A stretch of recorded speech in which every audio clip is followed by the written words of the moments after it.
Hello, everyone. It's time for the RCD ShareNet again, and this is the second in our Active April series on getting out, getting involved, getting outside. My name is Dave Thompson, Community Outreach Coordinator here at RCD, and we are working all April with the Disability Foundation, focusing on their programs. And today we're talking about something that I don't really do very well, and that's gardening, but there are some people that in this group that do it very, very well. And it's can also be a very therapeutic and distraction therapy. So for many different disorders, chronic disabilities, illnesses, gardening can be a very good way to independence. So we welcome back Eric from the Disability Foundation to tell us about DIGA. Thank you very much, Dave. And I just want to say that I share that as well. Now, I love eating fresh produce and things that are grown in the garden. My father, he was happy when I was growing up. He bought himself a little greenhouse and he would escape into that. And so, yeah, I love things that are grown in the garden, but I'm not a gardener either. But you can, through DIGA, you can learn and you can get experiences in gardens. All gardening is all about kind of going at your own pace or gaining knowledge, and so we are going to talk about the Disabled Independent Gardeners Association. So again, I'm going to screen share. And again, a lot of times the question comes with accessibility, and especially if there's a chair involved, and how you get to the ground. Yes, so we're going to talk about that. So I guess I just want to mention maybe as a little bit of a history. All of the programs that we're going to talk about, they were founded by Sam Sullivan. You may know him as the former mayor, but what's most important is he himself had a spinal cord injury. So every program that we do has in mind that people have different mobility needs. So in the first one that we went over in the series, we talked about sailing and how the boats are adapted. Well, gardening here is no different. So first off, a lot of times people like to participate if it's in their neighborhood. So I hate to have to bring this up, but this will be a theme, and this is why we're doing this on Zoom. All of our programs follow COVID safety protocols. So you can see these are the places where we have gardens throughout the Lower Mainland. And what happens is if you wanted to get involved in the program, you would schedule some time in the garden. Usually, currently right now, it's the coordinator and another person. Now, gardening is one of those awesome activities that you can do outdoors. And what have they said? Getting outdoors, you're much safer when it comes to COVID, fresh air, and of course, you can social distance in a garden. So, pun intended, but here is a map of our local gardening plots for DIGA. And as you can see, DIGA is growing. Now, one of the questions that David asked is what happens if I can't get down into the garden? Well, through DIGA, we have, and with the help of our Tetra volunteers, we've tried to bring the gardening to you. Myself in the ground doesn't mix very well. I like to do gardening out of my chair or any activity out of my chair, so you can see how that works. So again, we'll bring it back a little bit. So these gardening beds here, they're raised, and they're raised to about the height of a sitting position. You're going to hear firsthand from the volunteer who helped make the gardens and clients how it can be used and how it was modified. And we even have the watering on a timer so things can be watered. But the main focus is, as David said, it's meant to be a very relaxing, very natural environment, very social. And gardening is a true activity that you do at your own pace, and then, of course, the pace of nature. If you haven't gardened before, it's okay, because you have to start somewhere, and we learn and develop skills. Now, what happens if you have different levels of physical ability, and you might need a modified tool. Well, DIGA can help you with that as well. If you have ever looked at a garden tool, traditionally the gardening tools have handles at the end of them. But here you can see this gardener, the tool goes more up her arm and the handle is kind of near the middle of the gardening tool. So she can grip it in a different way. And then as we've shown already, you can see she's fully in a sitting position. She's in her comfortable sitting position in a comfortable environment. The balance is good. And then she's able to work the gardening plots. Now, you might be wondering about cost. So the only cost is basically you pay for your own seeds. And as you can see, we're here to help. We're here to give assistance. So the other thing I really want to mention as well, and all of this will be advertised through the Disability Foundation Facebook page, is there are workshops that are happening online. So even if you're like, you know what, I haven't gardened in a while, but I want to get back into it, there are numerous gardening workshops and gardening themes. So I know in the spring they're going to have one about different things you can plant. Um, we have ones depending on themes. In the fall, we had one like gardening with DIGA over Thanksgiving and Thanksgiving themes. They're always looking for new topics.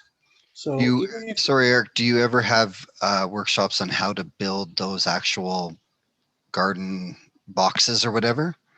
Well, what can happen? That's a good question. Probably the best thing to do is if you wanted one of those boxes built, you would put in a request to Tetra. And as you can see here, one of the things that DIGA definitely wants to expand into when we were going to do more of this again before COVID is gardening, helping you garden at home.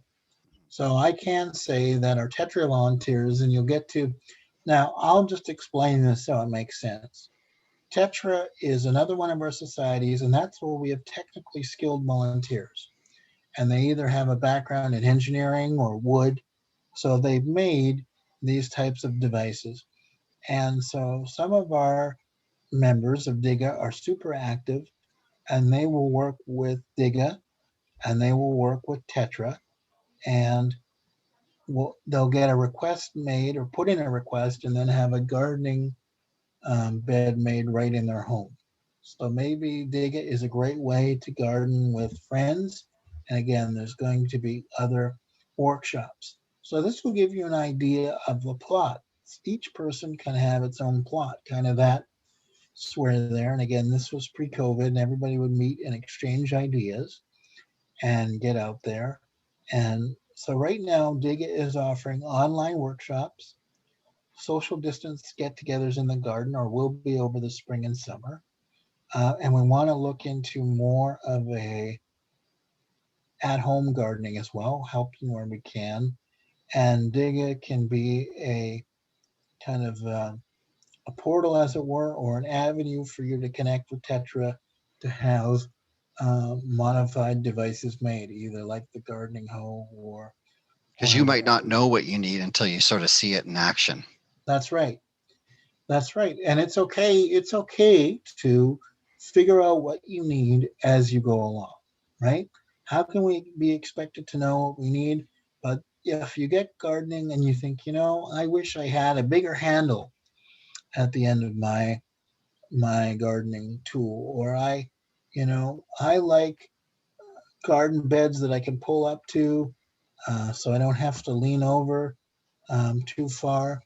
And again, when we do have workshops as well, you'll get to hear from people who have gardening experience. So it's always good to gather your knowledge. Certainly, our members have different levels of physical ability and different levels of gardening experience. You do not have to be what they call a master gardener or an expert. It's not about that. You're going to hear, and I'm sure the Richmond Center for Disability and David tells you this himself. It's about going at your own pace, what we like to call your own journey. And so if you're doing something for the first time and learning something new, that's great. That's a success. That's a win. You know, when you come down to DIGA, use it as an opportunity to figure out what you'd like to do or an opportunity to learn from others. You don't have to compare skills. It's not a competition. As David said, it's about a nurturing, getting out there with nature, developing what you want to do. And so usually sessions in the garden are for about an hour or 2 hours, depending on somebody's physical stamina, and you can meet with people. There is hand sanitization stations to get your hands washed and things like that. Gardening plots are continuing to be adapted and built all over. Tetra is working right now just to get about 4 or 5 new planter boxes built. And the online registration is similar to the disabled sailing? What'll happen for online, because the gardening, we don't have set times. So it's more open. So Right. what can happen is if you wanted to garden with what I recommend, because I know sometimes we can be going over a lot of information. Again, if you go to www.disabilityfoundation.org, each society has its own webpage. And you put that information in the chat, correct? Yes, the website is up there, and you can just go there and click on, and we have a registration form, and you can indicate, you could write on the form, I'm interested in gardening, or we could connect you with the right person. We are going to have a DIGA gardening coordinator right now. One of my colleagues' name is Michelle, and she's overseeing a lot of things with DIGA. DIGA has workshops already pre-booked through to the end of May. So there's going to be numerous guest speakers. Again, all the workshops are free to attend. You can either watch them once they're recorded on our YouTube channel, and you could just type in Disability Foundation to YouTube and find them, or they're streamed on Facebook. I think what I'm going to do, I'm going to turn the volume up, and I'm going to just play the DIGA video. This will give you, a couple things. You'll get to see the adaptations in real time. So notice those. The volunteers who help make the devices through Tetra, and you'll get to hear from our clients.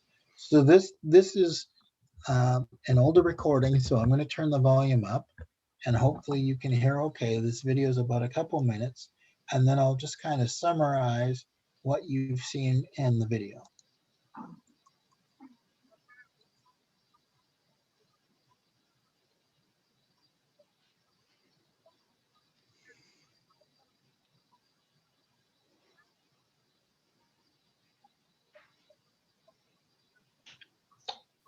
Sorry, Eric, we have no sound here. Okay, so I'm going to bring the video back.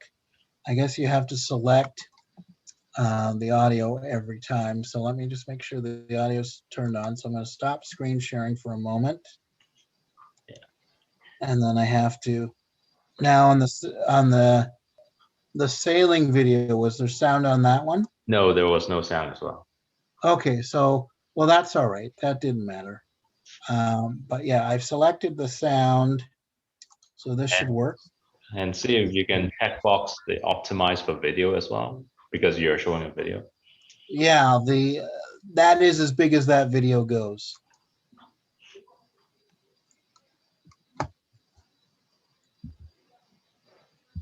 So this is as big.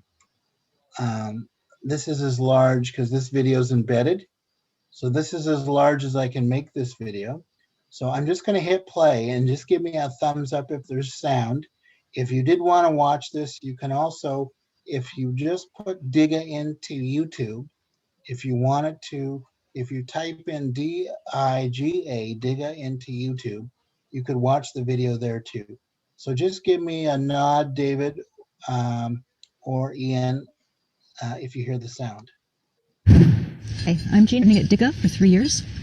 I gardened as a child with a victory garden during World War II, and I've been a gardener all my life, but my physical condition has deteriorated. I no longer can get up off the ground, so I can't do any kind of traditional gardening anymore. To get out there and to enjoy the natural process, to break away from the urban life we lead here in Vancouver, DIGA has given us a great opportunity to do this that we wouldn't otherwise have.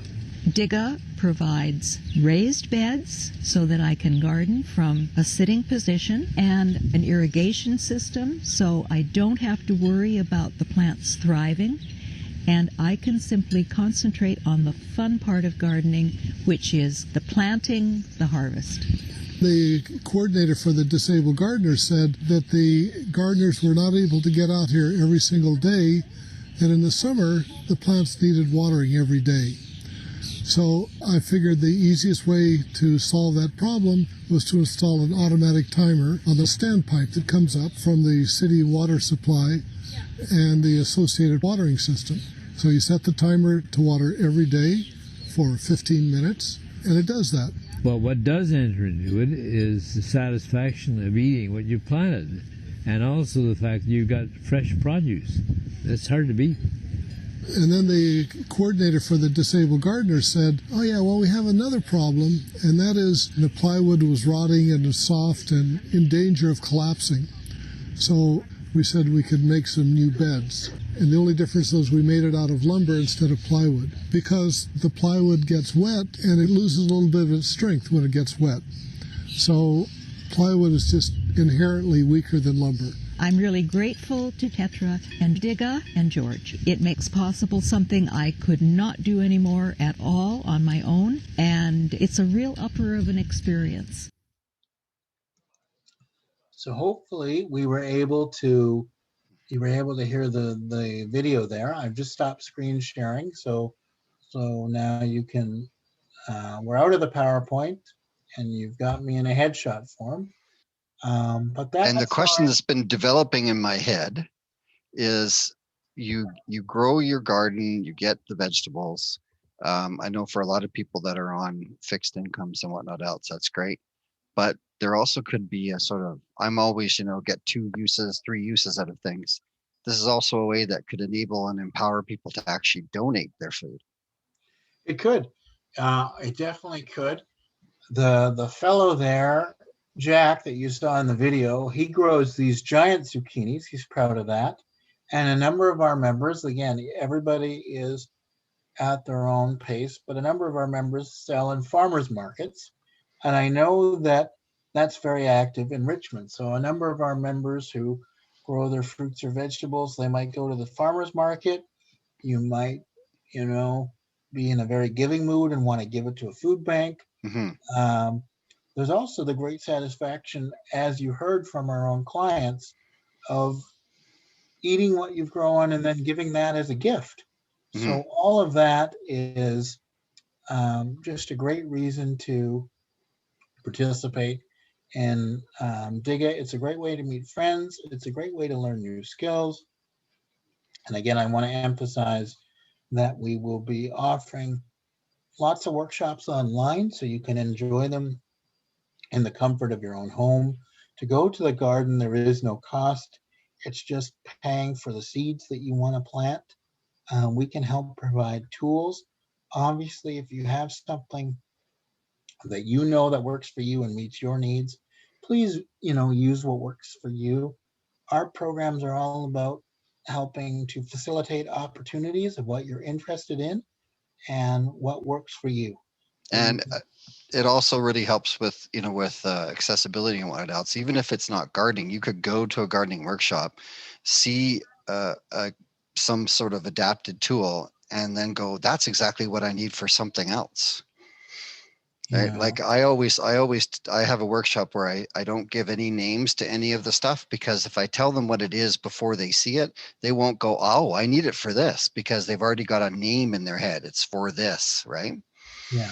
So I've told people in the past, just the more you get out there and see them, you just may be able to go, can I hold that for a second? If I turn it upside down, right?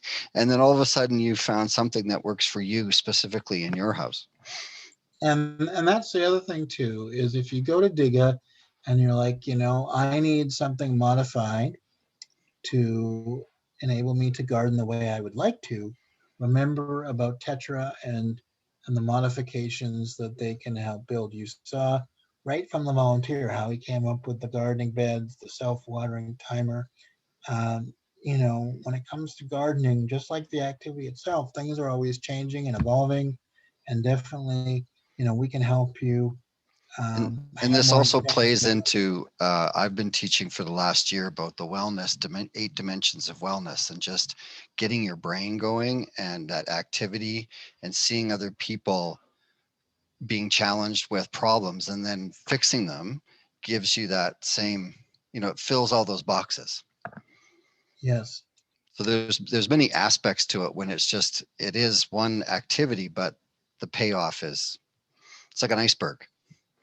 And the other thing I wanted to mention, I know right now a lot of our gardening plots happen to be in Vancouver, but we are looking to expand. And I will say that all the gardens are available by public transit. Mhm. I don't have every bus and every route memorized, but it is, you know, a lot of our members, of course, need to use public transit, so it is accessible via there. And again, DIGA is very active with online workshops. So you can take part, you can attend a workshop, you can watch it on Zoom, you can watch it through our Facebook live stream. You'll be able during workshops to put questions in the chat, and you can rewatch anything on our Facebook page. But, you know, for those, you don't have to have a green thumb, you just have to have a love to learn about gardening. And who knows, maybe you're the next one to grow giant vegetables or something that you sell at a farmer's market or share with other people. I want to thank you again, David, for the opportunity to record these sessions, and I hope that Active April is going well for everybody, and that you've enjoyed our second session in our series of the Disability Foundation programs. And thank you for joining me to learn more about the Disabled Independent Gardeners Association. Yes, great, Eric. Thank you very much. And stay tuned for next week when we have the BC Moss. And that's the BC. Now, this one I always forget the name for some reason. The British Columbia Mobilities and Opportunities Society. That's the O. The O was the one that I was always forgetting. So I look forward to the opportunity. Maybe that'll help David remember to come back and share more information about our programs with BC Moss. And that Thank one's a real active one. Thank you so much. Thank you.